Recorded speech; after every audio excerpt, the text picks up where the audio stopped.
만나면 좋은 친구 MBC.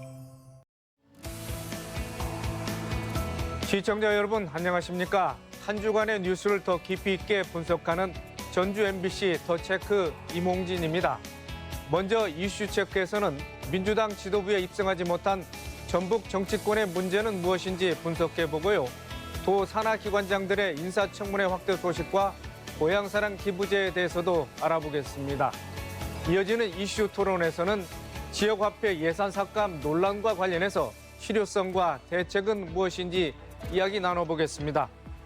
먼저 한 주간의 이슈를 짚어봅니다. 박지원 변호사와 함께합니다. 안녕하십니까? 안녕하세요. 네, 민주당 새 지도부가 출범했지만 이번에도 전북 정치권은 입성에 실패했습니다. 입성을 하지 못한 이유가 무엇이라고 분석하십니까?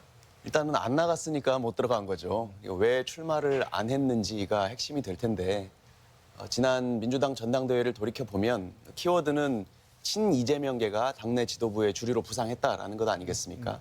당대표에 있어서는 어대명이라는 말이 있을 정도로 이재명 대표가 대세론을 굳건히 했는데 당대표 선거에서 사실 전북 정치인 중에 이재명 대표와 같은 체급으로 나설 수 있는 사람은 없었을 거고요.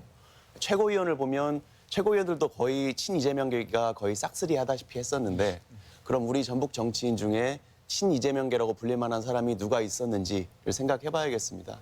지난 대선 때도 대부분 정세균 후보를 지지를 했었고 그나마 친이재명계라고 초기부터 불릴 만한 사람은 김윤덕 의원 정도였는데 김윤덕 의원도 도지사 출마 선언 이후에 최고위원 출마는 고사를 했기 때문에 실질적으로 이번에는 누가 나가서 되기는 어려운 구도가 아니었나 싶습니다. 네. 물론 이제 지도부 구성이 이번에만으로 끝나는 게 아니고 앞으로도 계속 이루어지겠죠. 뭐 시청자들의 이해를 돕기 위해서 그러면 지도부 선출은 어떤 방식으로 진행됐는지 좀 설명을 해주시죠. 이 정당의 지도 체제라는 게 단일 지도 체제가 있고 집단 지도 체제가 있습니다. 집단 지도 체제는 당 대표랑 최고위원을 한꺼번에 다 투표를 하고 1위 한 사람이 당 대표를 하고 2순위부터 최고위원을 하는 식이고요. 단일 지도 체제는 당 대표 따로 뽑고 최고위원 따로 뽑습니다. 민주당은 현재 단일 지도 체제라서 당대표 선거를 따로 하고요. 그다음에 최고위원 선거를 따로 하고 나머지 원내대표나 이런 사람들이 최고위원회를 구성을 합니다.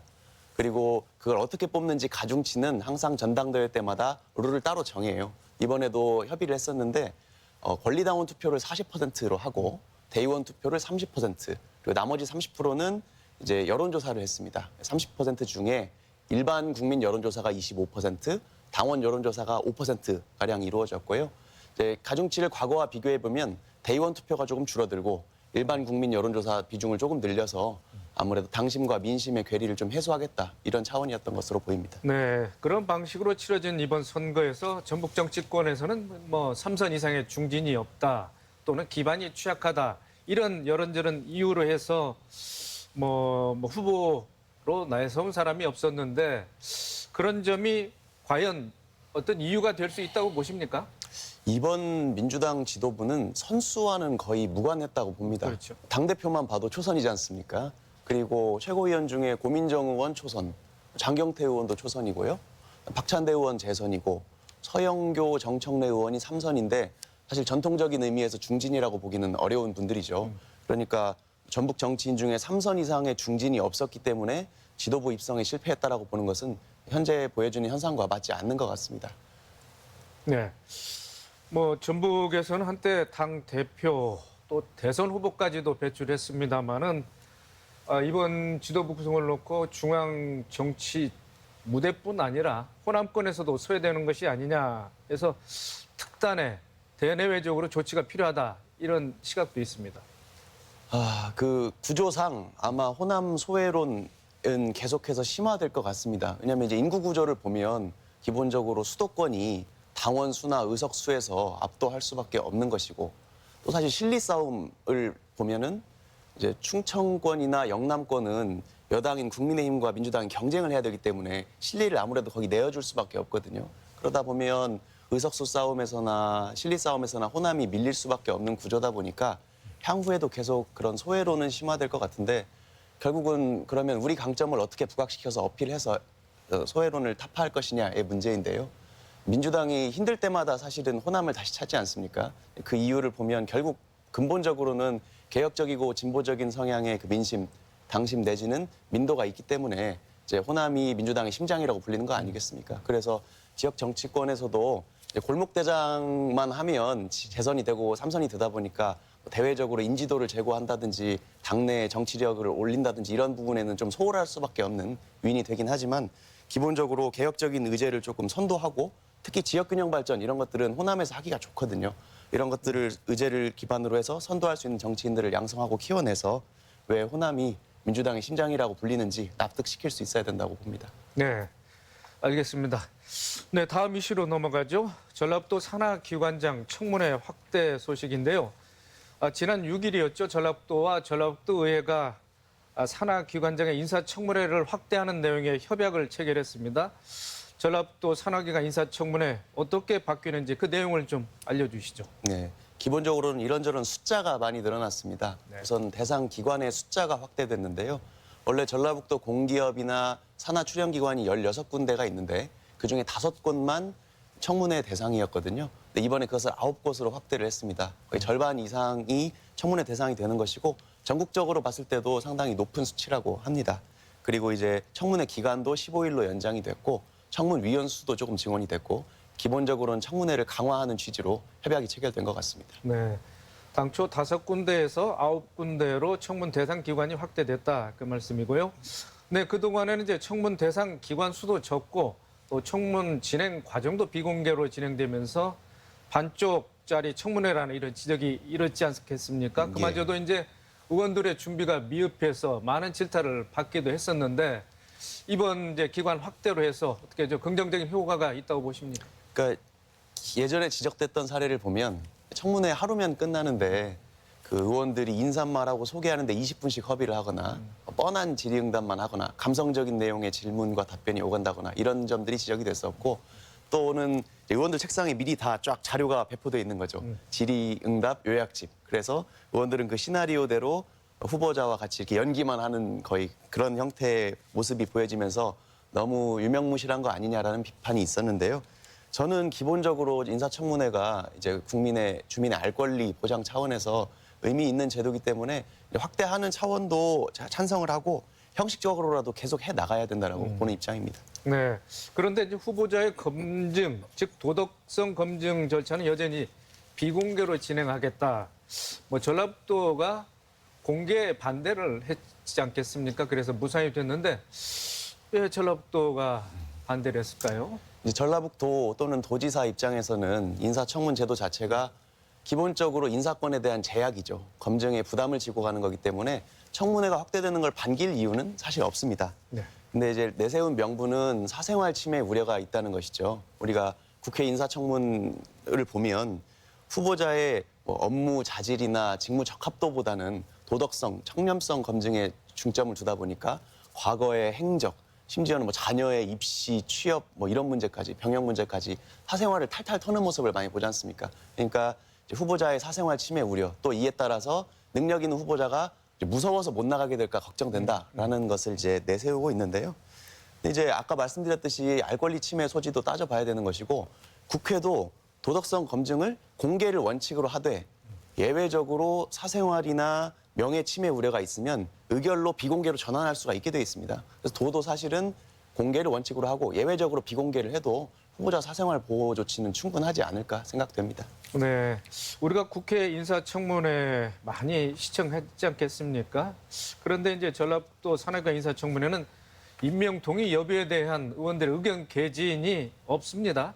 따라서 그 효력도 그렇게 크지 않을 거다 이런 우려의 목소리 있습니다만은 이제 보고서 내용에서 임명 동의 여부에 대한 의견 개진이 빠지고 대신에 단순히 경과만을 종합해서 전달하는 방식이다. 좀 네. 필요성이 없지 않느냐 이런 지적이 있습니다. 근데 사실 국회 인사청문회도 뭐 청문 보고서 채택 안 해도 강행하면 그만이에요. 국회가 임명 동의안 부결시켜도 인사권자가 강행할 수도 있습니다. 그럼 어디서 실효성의 핵심이 오느냐면 결국 그 문제 제기를 하는 과정이 국민들에게 알려지고 언론 보도를 통해서 여론이 형성되고 문제 제기가 되고 이런 과정에서 실질적으로 후보자나 인사권자가 부담을 느끼게 하는 것이 핵심이거든요. 그러니까는 보고서의 문구를 어떤 것을 기재하느냐보다는 이걸 얼마만큼 공개해서 투명하게 주민들에게 공유할 것인가 또 언론에서 얼마나 문제 제기를 열심히 해서 여론 형성을 할 것인가가 실효성의 핵심 같고 MBC가 역할이 중요해지지 않겠습니까?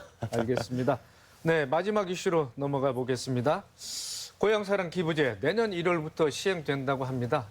그 개괄적 내용을 좀 말씀해 주실까요? 네, 이게 일본에서 시행되는 고향 납세 제도를 벤치마킹한 거거든요. 네. 그러니까 자기가 사는 지역 외의 지자체, 보통 고향이 되겠죠. 거기 일정 금액을 기부하면 일부분은 세액공제 혜택을 받습니다. 그러니까 결국은 중앙으로 가는 세수가 지방으로 가는 효과가 있기 때문에 고향세라는 이름이 일본에선 붙여진 것이고, 두 번째로는 그 기부를 하게 되면 30% 정도 수준의 답례품을 지역 특산품이라든지 지역 상품권으로 받게 되는 제도거든요.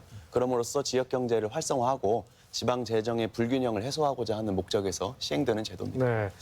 고향사랑 기부금 법안이 통과되면서 논란이 됐던 부분이 준조세나 증세로 작용할 수 있다는 점인데요. 그런데 기업 기부는 불가능한 상황 아니겠습니까? 이제 그게 준조세 논란의 핵심이었는데, 준조세라고 하면 법적으로 내야 되는 부담금 말고도 이제 비자발적인 기부금이나 성금을 기업들이 내야 될 때가 있지 않습니까? 시쳇말로 국가나 지자체가 기업들이 삥을 뜯는다고 하는 거죠. 뭐 예전에 미르재단이나 K스포츠재단 사례와 같이. 네, 그런 것들이 준조세의 논란인데, 이 고향사랑 기부금제는 기업 기부는 불가능하고 개인만 500만 원 연간 한도 내에서 기부할 수 있도록 하기 때문에 준조세나 증세 논란은 실질적으로는 문제가 없는 것으로 이해됩니다. 네, 개인도 주민등록이 현재 돼 있는 곳에는 기부를 할 수 없게 되는 거죠? 예, 그렇습니다. 사실상 출향민들이 고향에 대한 애정을 가지고 자발적으로 기부하는 형태로 설계되어 있습니다. 네. 그리고 기부는 대가가 없어야 하는데 답례품 제공하면은 그 제도의 본질을 뭐 훼손할 수 있다. 또 선거법 위반이 될 수도 있는 소지가 있다. 이런 주장에 대해서는 우리 박 변호사께서는 어떻게 보고 있습니까? 정책 수단은 이제 뭐 물론 찬반이 있고 이득을 따져봐야겠지만 명분과 실리를 저울질해야 되는데, 이제 답례품은 사실 일본의 사례를 보면 이 제도의 흥행의 핵심 요소예요. 그러니까 답례품을 실시하면서부터 갑자기 기부 금액이 훨씬 늘었고요. 실제로 일본에서 왜 이걸 고향 납세를 하느냐 설문조사를 해보면 90%가 1위가 답례품이 매력적이어서, 2위 60%가 세금 혜택 때문에입니다. 그러니까 기부의 본질을 지키는 것이 중요할지, 지역 경제 활성화라든지 지방 재정 불균형 해소라는 정책 목적을 달성하는 것이 중요한지를 따져봐야 되는데, 아무래도 답례품을 통해서 후자의 정책 목적을 달성할 수 있다면 뭐 필요한 요소가 아닐까 생각됩니다. 네. 전국 240여 개 지자체가 있습니다만은 이런 고향사랑 기부제 시행을 두고 또 지자체 간에 또 과열 경쟁이 일 수 있습니다. 그것이 수도권인지 지방인지 그 유리한 어디가 유리할지는 이제 제도 진행 과정에서 따져봐야 될 일이고요.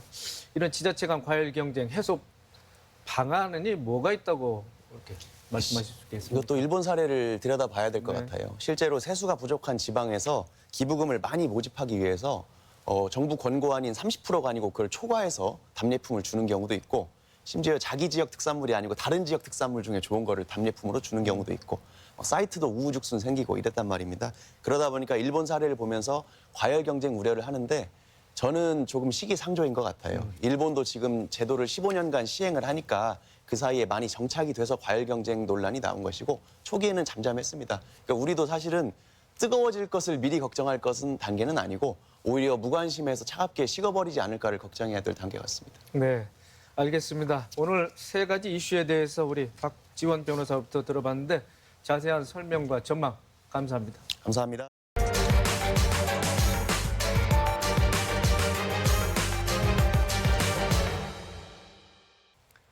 이슈 토론 시간입니다. 지역사랑 상품권이라고도 하는 지역화폐. 정부가 내년부터 이 지역화폐 관련 예산을 전액 삭감한다고 밝히면서 논란이 일고 있습니다. 지역 경제와 소상공인 살리기를 외면한 정책이라는 비판이 나오고 있는데요. 지역화폐에 관한 대책은 무엇인지 이야기 나눠보겠습니다.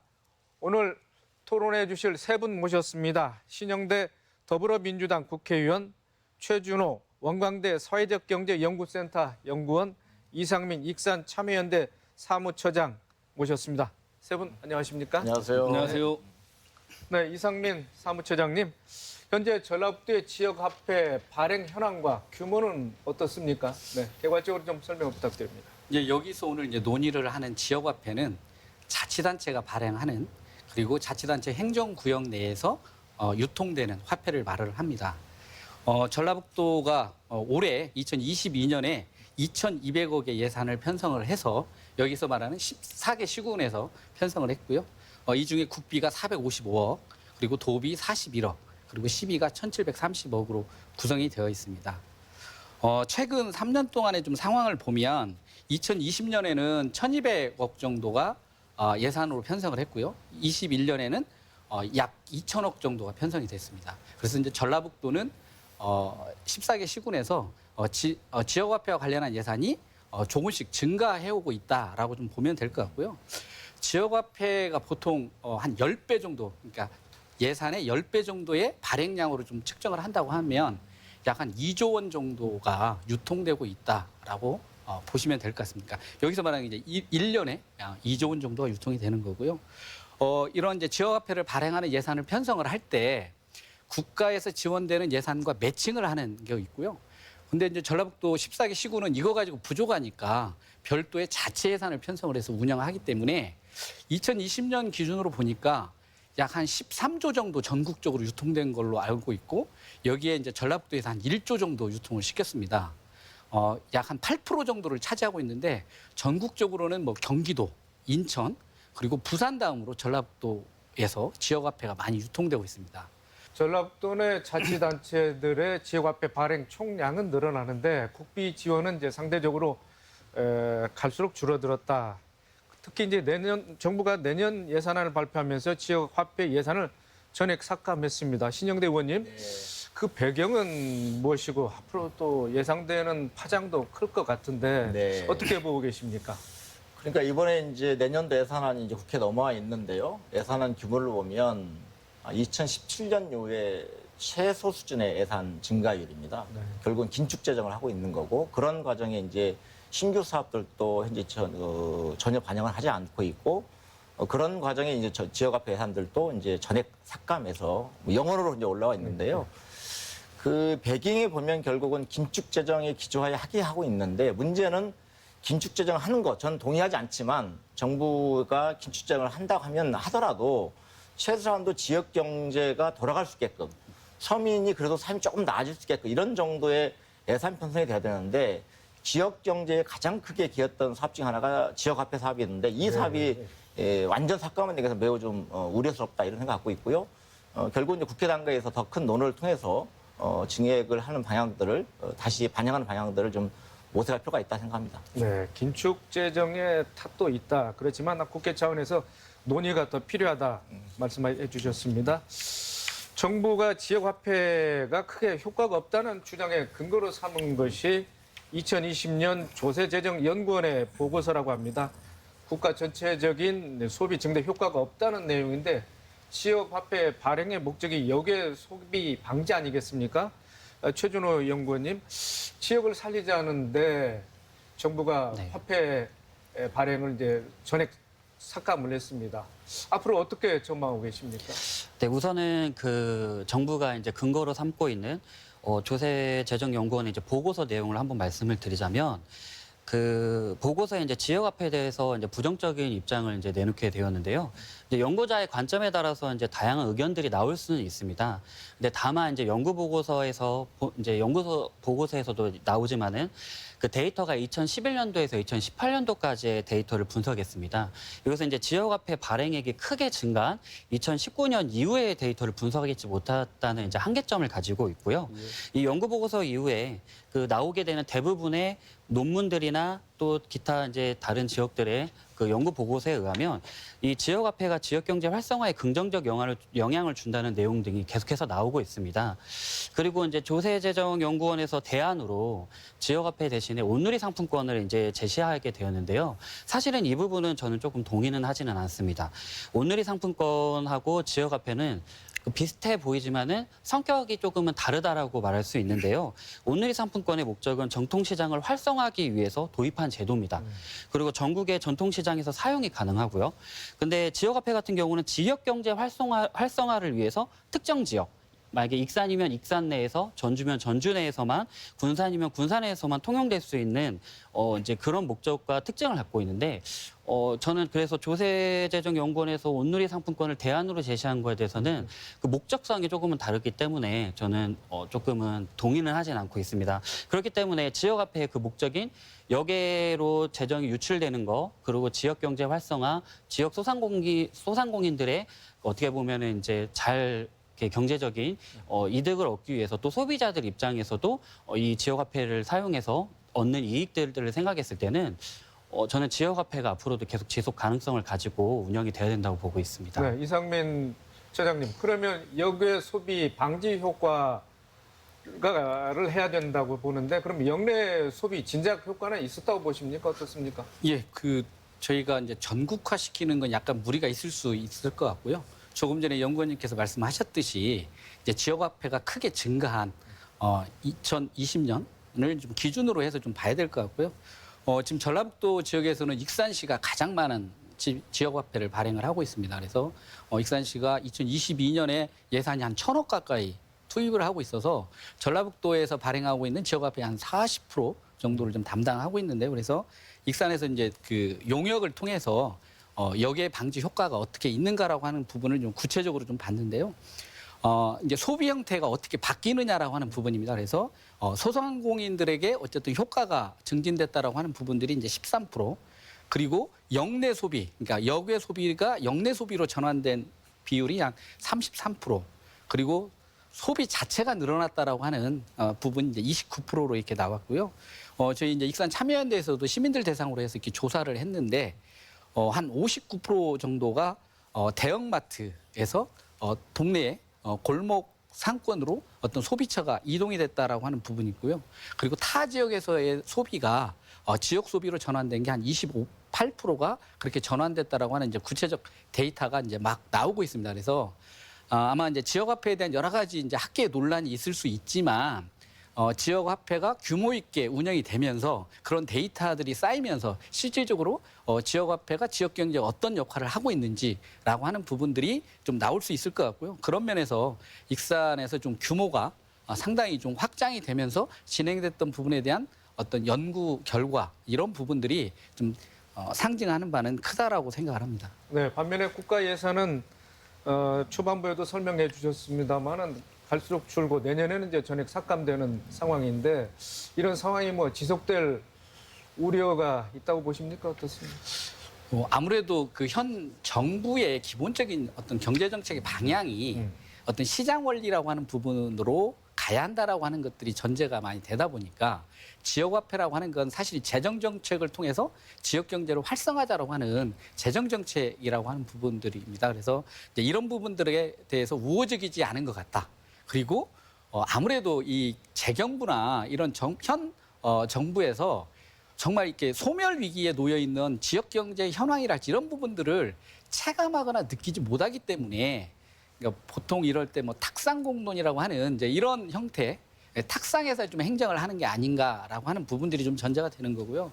이제 이런 면에서 저는 이제 민주당의 지금 이재명 대표가 거의 어쨌든 지역화폐에서 어떤 그 선도자 역할을 좀 해왔기 때문에 아마 국회에서 예산안을 심의하는 과정에 민주당의 어떤 큰 노력을 통해서 분명히 좀 전년도보다 예산이 삭감되지 않는 선에서 좀 증액하기 위한 노력이 좀 필요할 것 같고요.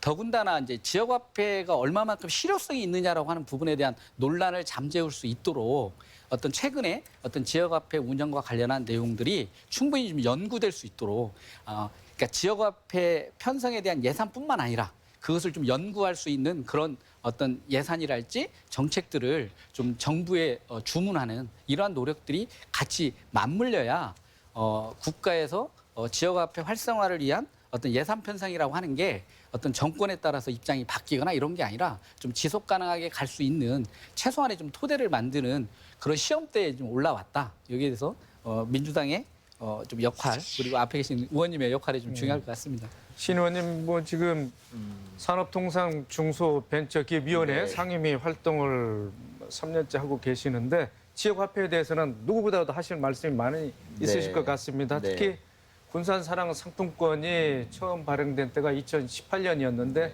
그때 뭐 선풍적으로 네. 이렇게 좀 그 유행을 일으키기도 했습니다만은 물론 지역 화폐 효용성 이런 부분에 대해서는 뭐 평가를 후한 점수를 주시겠습니다만. 네. 그 아까 연구원님 말씀하셨는데 조세재정연구에서 분석한 게 있더라고요. 그 한번 제가 읽어보려고 그래요. 그 특정 지역 소비가 늘어나도 국가 전체적으로 소비 증대 효과가 없다. 이래서 해야 되는 거거든요. 특정 지역 소비가 늘어난단 말이에요. 이것 때문에 국가 전체에 이익이 안 된다고 이걸 예산을 삭감한 거고요. 또 뭐냐면 지역 화폐를 쓸 수 있는 업종에만 소비가 몰리게 하는 문제를 불러온다. 지역 화폐는 지역의 중소상인들, 자영업자 쓰기를 대상으로 한 화폐인 거지 대형 마트를 대상으로 한 데가 아니거든요. 실제 군산만 놓고 보더라도 2018년도에 상품권이 최초 발행된 그 이해를 보면 지역의 소상공인과 자영업자 매출은 대폭 늘었습니다. 반면에 대형마트 매출은요, 2018년도 보니까 8% 감소했고, 2019년도 18%, 2020년도에는 19%가 대형마트 감소했어요. 이 결과만 놓고 보더라도 지역 경제에 크게 영향을 줬다고 보고 있는 거고, 더 나아가서 실제 우리 사회가 여러 가지 복지 혜택이 있죠. 뭐 이런 어르신들 복지랄지, 어린아이 보육 관련 복지 제도가 있는데, 실제 우리 30, 40대, 50대 그냥 일반 중산층 이런 분들에 대한 복지 혜택은 거의 없죠.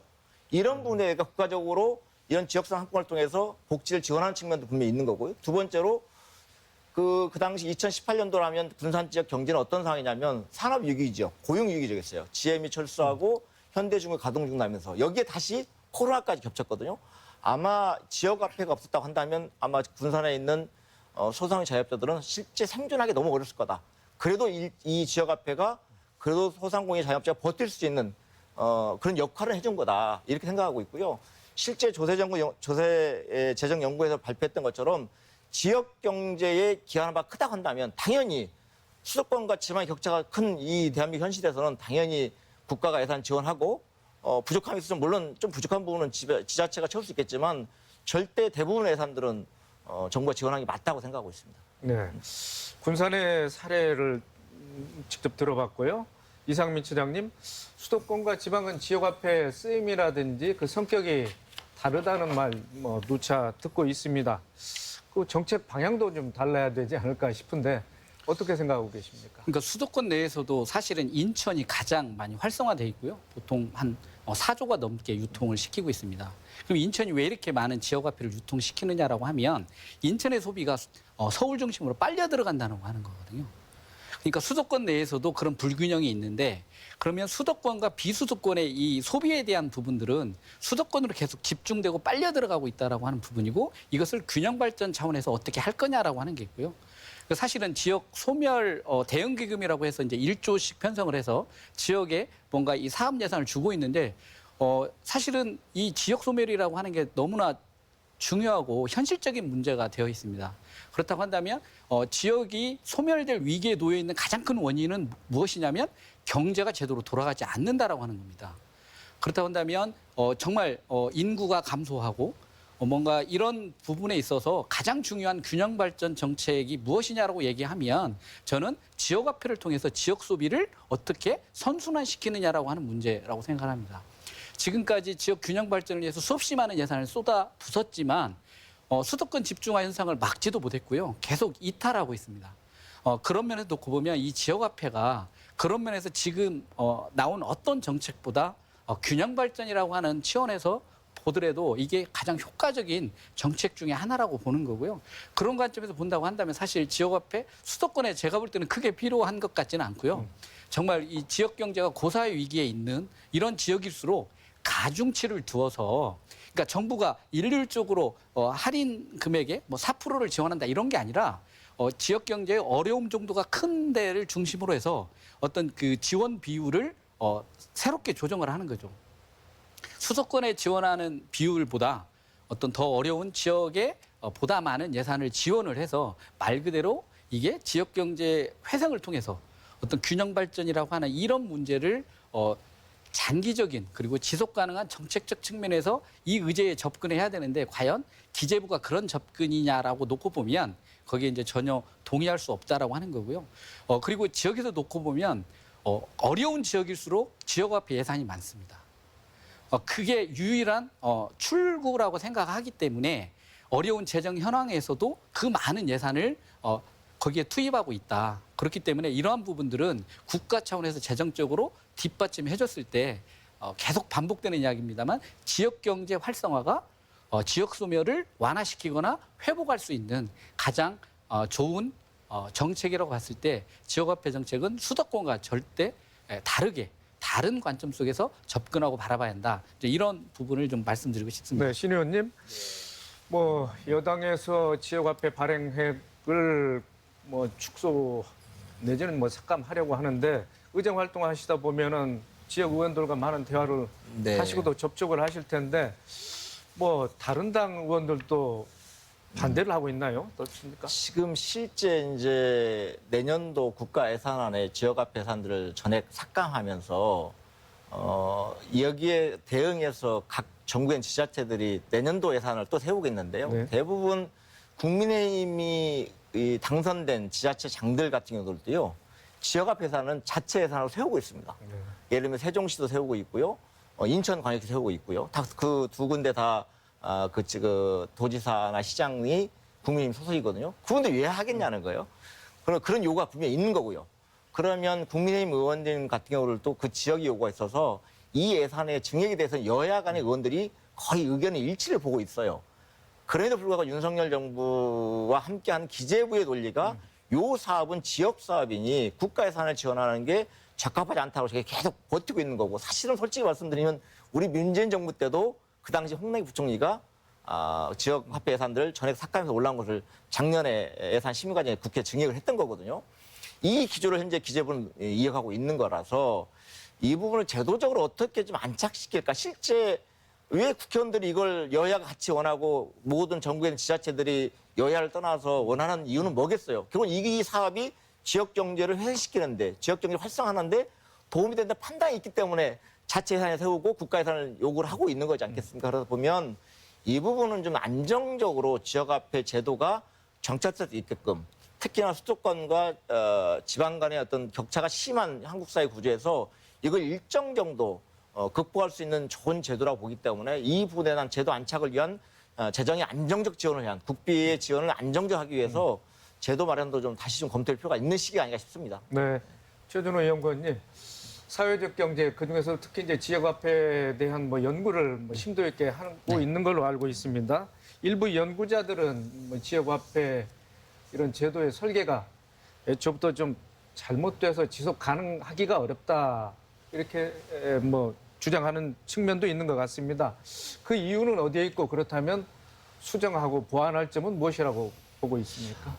지금 지역 화폐를 좀 연구하시는 분들 중에서 지속 가능성에 대해 좀 부정적으로 이제 생각하시는 분들이 계시는데요. 지금 우리나라에서 벌어지고 있는 지역 화폐 예산 삭감이 전형적인 예라고 볼 수 있습니다. 중앙정부의 예산이 삭감됐을 때 지자체 예산으로는 할 수 없는 경우들이 지금 이제 발생하고 있는데요. 이게 뭐냐면 이제 지역화폐 설계가 경제적 유인에 이제 치중되어 있기 때문입니다. 그 지역사랑 상품권 이용 활성화에 대한 법률에 보면은 그 목적에 대해서 명시하고 있는데 지역 공동체 강화 및 지역 경제 활성화에 기여하는 것을 목적으로 한다고 돼 있습니다. 그러니까 지역화폐는 목적이 두 가지가 있는 거죠. 지역 경제 활성화도 있지만 지역 공동체를 강화한다라는 그 목적도 갖고 있는데. 대부분의 지자체는 지역 공동체를 강화하는 유인 설계는 많이 하지 않고 대부분 이제 경제적 유인 그리고 지역 공동체 대신에 지역 경제가 활성화되는 것에 많은 이제 치중되어 있다는 거죠.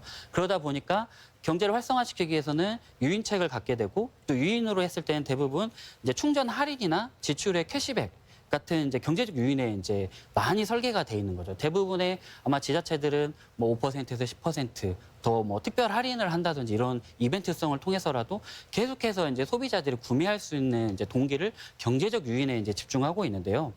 이것을 이제 좀 구체적으로 보자면 익산시에서 아까 전에 우리 처장님께서 말씀하셨던 용역 그 보고서, 그 익산시 다이로움 지역 경제 효과 분석 보고서에 따르면 설문 응답자 중에 90.9% 거의 90% 이상이 다이로움 사용 동기를 소비 지원금이나 충전 인센티브 등 경제적 이익 때문이라고 이제 그렇게 설문에 응답을 했는데요. 그렇게 된다면 지금처럼 만약에 할인이 축소되거나 이런 캐시백 정책들이 사라지게 됐을 때 소비자들 입장, 시민들 입장에서는 지역화폐를 구매할 동기가 사라지게 되는 거죠. 그래서 많은 국내 논문들이나 연구 보고서를 통해서도 이제 그 구매하는 동기가 대부분의 인센티브 관련돼 있기 때문에 시민들이 이런 경제적 요인으로 인해서 지역 상권에서 소비를 하게 되고 이제 이에 따른 지역 상권이 활성화되는 이익을 얻고 있는데 그게 사라지게 된다는 게 가장 큰 설계의 문제점입니다. 하지만 이제 이것들을 조금 수정 보완해야 될 것은 아까 전에 말씀드렸던 지역 공동체성 강화. 내가 이 지역에서 이 지역화폐를 통해서 사용함으로 인해서 내가 얻게 되는 이익이 단순히 경제적 이익이 아니라 정서적인 이익 또는 이 사회적인 저의 예를 들어 지역 공동체의 소속감이라든지 내가 이 지역 화폐를 소비함으로 인해서 지역사회의 문제를 해결한다라는 일조한다라는 동기부여 이런 것들의 설계가 좀 필요한데 이런 부분들이 조금 많이 없다라는 게 좀 아쉽고요. 지금이라도 지자체에서 지역화폐 지속 가능성을 위해서는 다양한 지역화폐 유인 설계를 고려해야 됩니다. 지역화폐 같은 경우 우리 지역의 공동체 일원이 아까 말씀드린 소속감 그리고 지역 소상공인을 포함한 도움이 손길에 필요한 우리 지역의 문제와 이웃의 문제를 해결하는 데 도움을 준다는 인식을 줄 수 있는 결국에 이제 넛지 이론을 저희가 좀 활용해야 될 필요가 있거든요. 넛지라는 게 이제 팔꿈치를 이렇게 살짝 쳤을 때 하는 그러니까 강압적인 게 아니라 부드럽게 이제 유인하는 정책들의 설계가 굉장히 많이 필요하다고 볼 수 있습니다. 단지 그런 설계는 홍보라든지 인식 개선만으로는 안 되고 또 정치권이 또 입법을 해야 되지 않겠습니까? 이상민 처장님 어떻게 보고 계십니까? 예, 아까 이제 의원님이 좀 말씀을 주셨는데 예를 들면 이제 지역 소멸 대응 기금 같은 경우에는 법을 만들어서 자금을 조성을 해서 지속 가능하게 하듯이 저희가 이 지역화폐에 대한 그 지원 예산은 균형발전 특별회계에서 예산으로 나오고 있습니다. 그래서 균형발전 특별회계에 지역화폐 계정을 좀 만든다든지 또는 어떤 기금으로 별도로 조성을 한다든지 이런 이제 제도적 장치를 만드는 거가 좀 이루어져야 뭔가 이렇게 안정적으로 자치단체에서 뭔가 장기적인 계획을 가지고 조금 전에 말씀하셨던 어떤 그 다양한 유인 효과들을 좀 가질 수 있지 않겠느냐라고 하는 거고요. 그리고 저는 지역화폐를 통해서 지금 지역에 형성돼 있는 지역화폐가 유통될 수 있는 이 망을 만들어놨다는 게 그 동안 지역 경제 활성화를 위해서 다양한 소비 촉진 정책들을 자치단체에서 정말 몸부림치듯이 해왔습니다. 그렇지만 그게 확장이 안 됐었던 거거든요.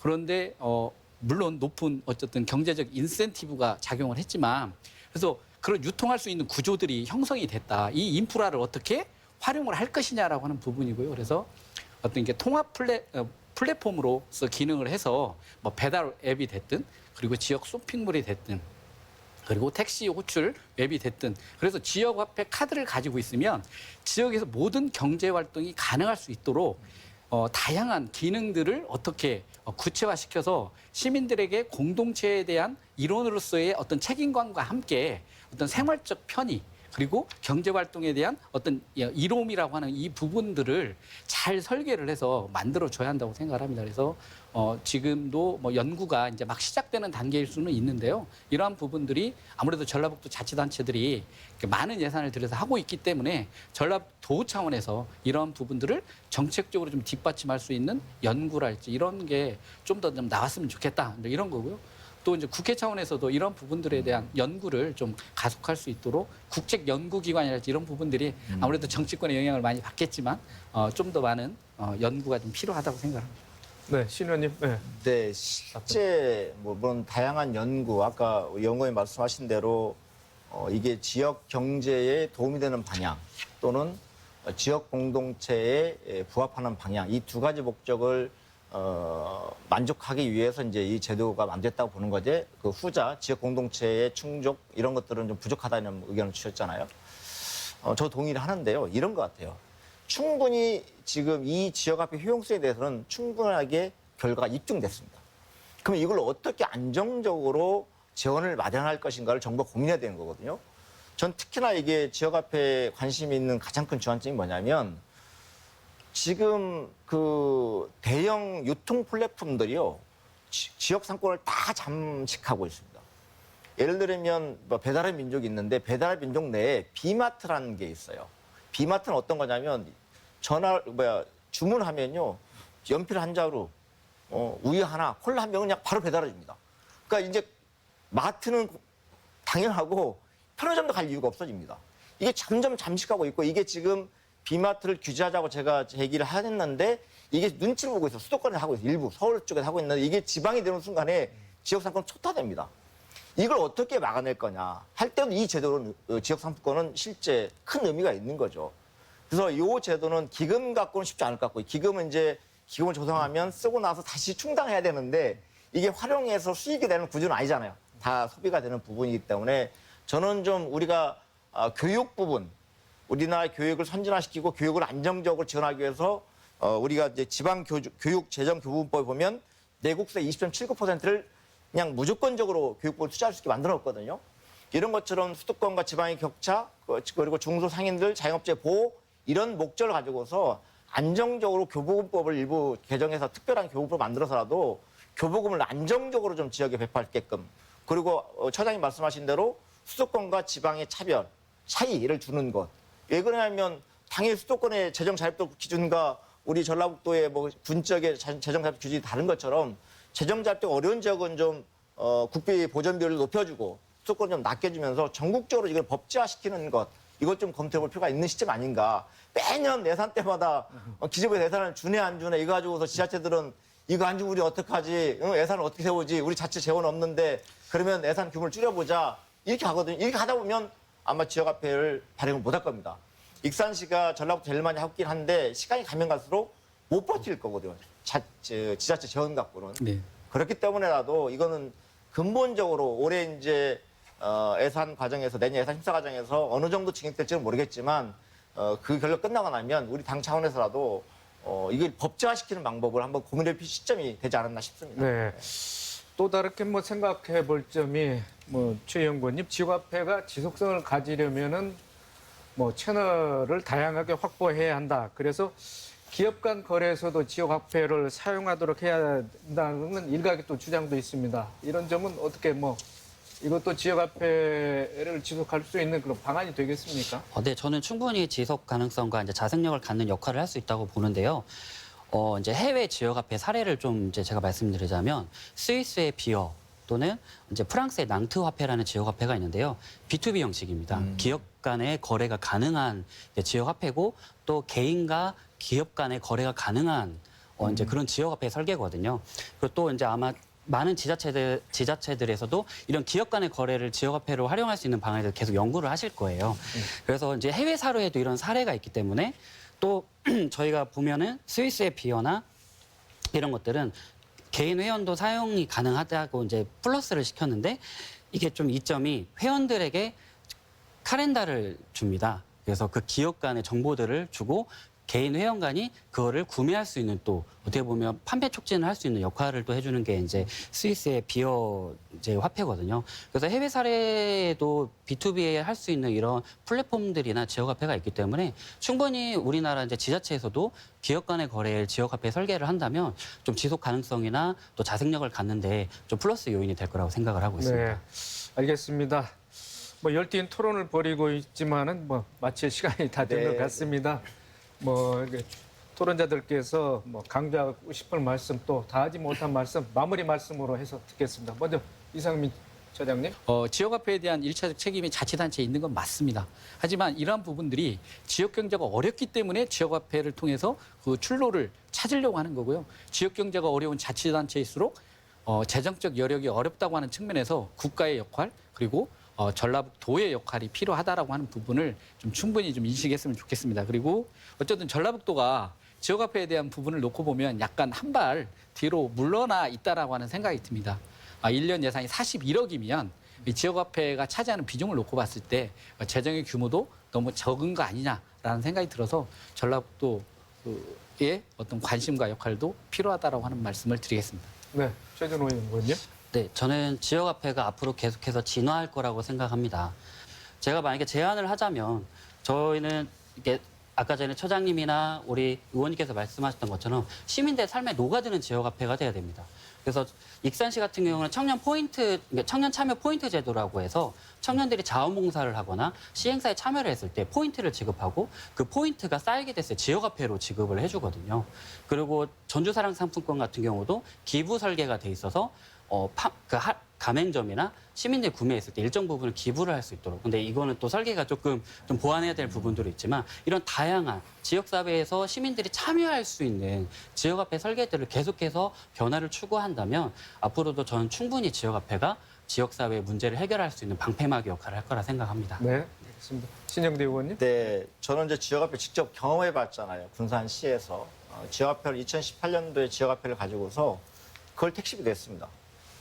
택시 기사님이 전혀 불편하지 않습니다. 물론 이제 국회 차원에서 이제 논의를 해서 그걸 다시 증액하거나 일부러 살리기 위한 노력들을 해야 되겠지만 이런 정도로 끝날 게 아니라 이 지역화폐를 매년 반복되는 사업이 아니라 안정적으로 해서 확보할 수 있는 이런 기회를 제도를 설계할 필요가 있다 생각합니다. 그래서 이 부분은 좀 저희 민주당도 마찬가지고 국민의힘도 설득해서 이게 지역 경제에 기여한다는 것은 누구나 다 인정합니다. 지역 소상공인 자영업자가 정말 어렵다고 그러는데 중소벤처기업에서 소상공인 자영업자 지원정책 많이 만들고 있지만 이것만큼 효과를 많이 성과를 거두는 이런 정책이 없거든요. 그렇다 보면 이걸 안정적으로 매년 예산을 반영할 수 있는 이런 제도 설계가 지금 시기에는 필요한 시점이 아닌가 판단하고요. 그런 제도 설계를 위해서 당 차원에서 많은 노력을 기울이겠습니다. 네, 알겠습니다. 오늘 세 분 말씀 고맙습니다. 감사합니다. 감사합니다. 네, 지역화폐 본격 시행 3년이 지났지만 정책 기조에 따라 지역화폐가 존폐 위기에 놓이기도 하고요.